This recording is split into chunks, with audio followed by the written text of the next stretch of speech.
kooku ci beneen contexte la woon situation moo ñu loolu est-ce que nekkuñu actuellement nii opposition bi nekkuñu ci risque parce que kii ñu tëj 6 mois avec surtout moom 6 mois bu ñu ko tëjee léegi da ngay daanaka da ngay rendre éligible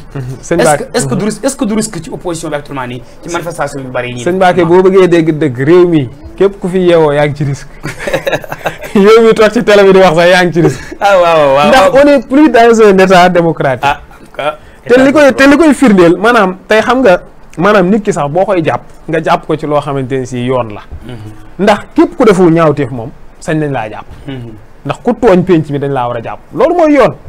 c'est-à-dire man nga tudd diw wala nga bokk barab sangam loolu intéressé wu ma li ma intéressé mooy li nga def ndax yoon da koy tere waaw wala déet soo ko jëlee cas par cas amu ci kenn koo xamante ne si li nga def war naa jur ñu lay jàpp sax ba di la topp naan dañ lay juger ba di la tëj c'est la première fois nag man gaa li ma fàttaliku ci histoire politique ay manifestants ñu jàpp leen yóbbu leen flagrant délit juger surtout ay députés yoo xam si aussi kenn la ba aussi parlementaire manifestation liñ miin xëy na awma xam-xam bu rëy ci loolu mais manifestation liñ miin mooy dafa am lu ñuy tuddee détention préventive mooy maanaam tey yëngu-yëngu maanaam manifestation mi ngi am dañuy cibler les meneurs de troupe ñooñu la ñuy jàpp téye leen le temps que manifestation bi jeex ñu relaxé leen duñ fa sax fanaan loolu moom la ñuy tuddee détention préventive mais fii rassemblement sax amut Ahmed Aïdara fu ñu ko jàppee Guédiawaye mu génn këram jëm meereem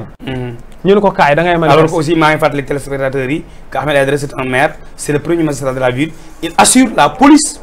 de sa mairie loolu sax beneen argument la mais tey jii ci wàllum def na liñ koy tuumaal wala defu ko man foofu laa nekk maanaam dañ ne ko yow da ngaa participer à une manifestation non autorisée manifestation 15 heures la war a tàmbali ñu jàpp ko à 12 heures moom ñu ngi ko jàpp te añaguñ te manifestation bi gannaaw añ la war a am beneen bi stop mooy Mame Diarra Fam moom dafa jóge këram dem di seeti Barthélémy Dias ñun ko kaay da ngay manifester Déthié Fall moom ci permanence am la nekkoon dégg coow li suuf mu wàcc daan lu xew ñun ko kaay te manifestation bi ñi nga xamante ne si parce que booy annoncé booy yëgal préfet manifestation dafa am ñoo xamante ne si ñoom ñooy bind signataires yi waaw ñoom ñooy garant yi te ñooñu ñi jàpp ñëpp bokkuñ ci woon